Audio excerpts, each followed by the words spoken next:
আজকে সকাল থেকেই মনটা খুব খারাপ ছিল, অফিস যেতে ইচ্ছা করছিল না। তাই ভাবলাম একটা ব্লগ বানাই, তাহলে হয়তো মনটা একটু ঠিক হয়ে যাবে। আসলে আমার পার্টনার রাজকুমার হেড অফিসে শিফট হয়ে গেছে আজ থেকে রোজ হেড অফিসে গিয়ে জয়েন করবে, মানে আমার উল্টো রাস্তা। আর আমাদের সাইটেও সবাই সাউথ ইন্ডিয়া, তাই সারাদিন কথা বলার মতন একটা লোক থাকে না। ওটা সারাদিন নিজেদের ভাষায় কি যে বলে কিছু বোঝাও যায় না।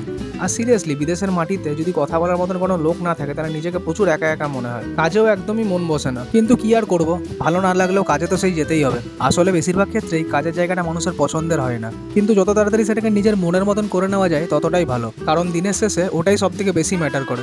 আর আমার এই দুবাই আসা আর এখানকার সুন্দর লাইফস্টাইল লিড করার সৌভাগ্যটাও আমি এই কাজের জন্যই পেয়েছি। তো যাই হোক, আজকে ওয়েদারটাও খুব সুন্দর আছে। আজকে প্রচন্ড রোদ থাকলেও গরমটা অনেকটাই কম আছে, এবং দেখতে দেখতে আমি প্রায় সাইটের কাছাকাছি পৌঁছে গেলাম। এবার সাইটে ঢুকে সেই বিকেলবেলা 10 ঘন্টা কাজ করার পর আমাকে বেরোতে হবে। তো বন্ধুরা, ভিডিওটি ভালো লাগলে একটি লাইক করবেন এবং এরকম ভিডিও আরও দেখার জন্য চ্যানেলটিকে সাবস্ক্রাইব করবেন। আজকের মতন ভিডিওটা এখানেই শেষ করলাম, পরের ভিডিওতে আবার দেখা হবে, ততক্ষণের জন্য টাটা।